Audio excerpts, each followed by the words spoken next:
What is going on, guys? We are back at it yet again with another review of Nexus 3, and I know a lot of you guys have been anticipating my thoughts, my views, the review on Nexus 3, so therefore I'm going to give you a straight shot. I'm not going to sit here and pony up the company. I'm not going to sit here and be extra biased because I'm not a fan of romplers firsthand, but I am going to give you guys the raw, the good, the bad, and the ugly. And a lot of the delay had to do with the licensing of it. And you guys already know, I bought it from REFX. There's no other way to get it. I know a lot of you guys are searching, even down the line if you see this video for this review. And yeah, anyways, I'm not going to encourage any type of behavior per se.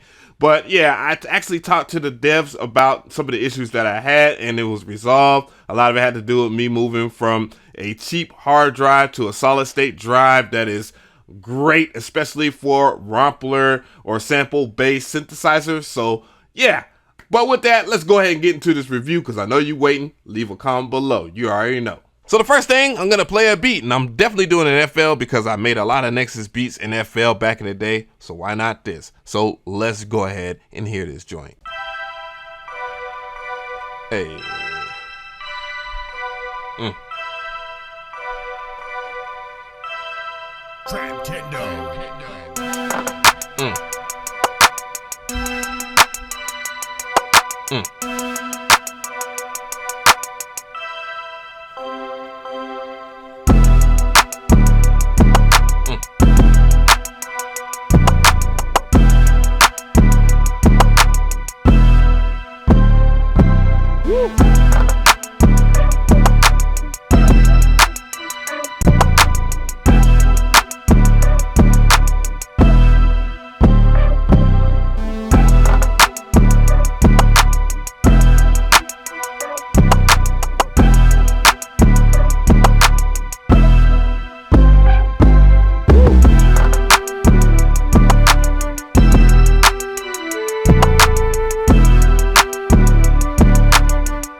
So just to start things off, I mean, I really like it. It took me a minute to get back into making Nexus-like beats here without sounding like Metro Boomin in 2014, which those particular sounds that I picked are sounds that Metro Boomin used a lot back in his run, early run, that is, because he's still doing his thing. But yeah, so of course, this is the producer's favorite. I mean, tons of people really love it, but should you buy it? I mean, the first thing I got to talk about is definitely the GUI.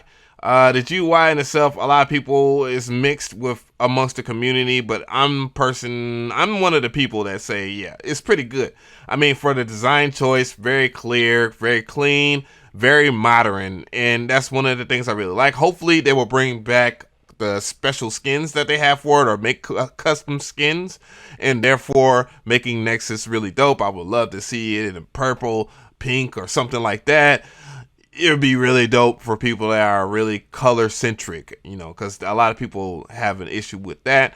But yeah, I really like it because, you know, you can make it small enough to where it fits on your tiny resolution. I have a 1080p resolution, so I can, you know, stretch it out to be really big, and, you know, it will still look moderately small or big enough. The new library or whatnot, a librarian view, it does a lot for searching for presets faster. So this has a lot to do with searching for presets faster.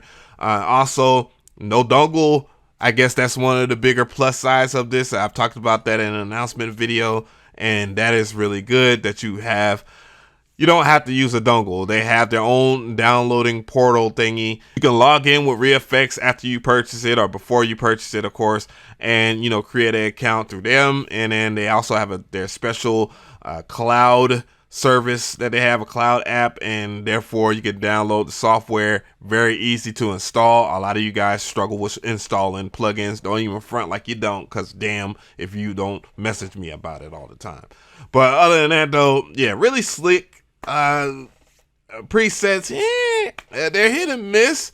it's only because I've used these before. I do like the fact that they do have a caveat of sounds, which we're going to explore. But right now I want to talk about some of the features here. So I do have a special sound that I did mess with, because one of the things that I did was see if it's really good for sound designers. And it's a mixed bag. You can't do much with it, but you can do some stuff. So you do have a mod matrix here.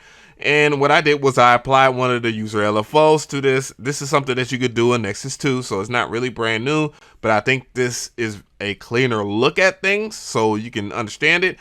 So I used LFO 1 here, which is right here, the user LFO, and I used the trigger. And you also have different shapes, you know, sine, triangle, sawtooth, ramp, square, chaos. I gotta try out chaos one day. You also choose it to be free running or sync to BPM, and trigger sync. Sync means that it will sync on time every time, and then sync itself won't be on time with the BPM, but you know.